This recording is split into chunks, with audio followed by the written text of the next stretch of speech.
Thank you for coming, Robbie Rotten. Today, you and me are gonna play some pranks.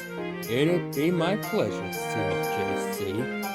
So, who are we gonna prank? Well, we're gonna play some pranks on some of Thomas's special friends.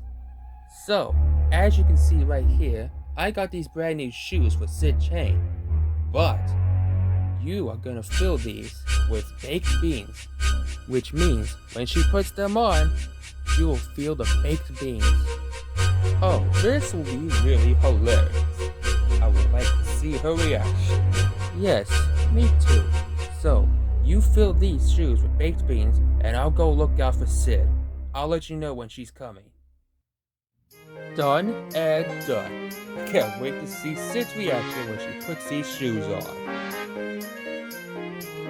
Robbie, Sid's coming! Hide!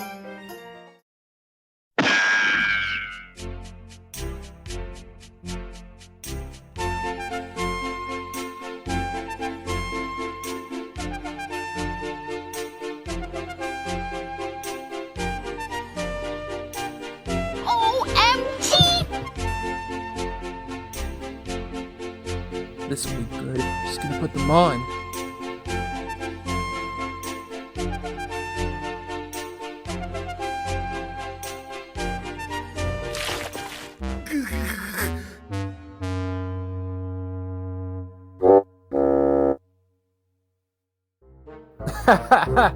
I can't believe it. She actually put them on, and now her feet are covered in baked beans. Yes, indeed. And her reaction was really hilarious. I gotta say, Senior JC, that was a really good prank you did. Yes, it's kind of like the peanut butter and jelly shoes prank, only this time it's the baked beans. I gotta say, it was quite really fun to do some things with you, Robbie Rotten.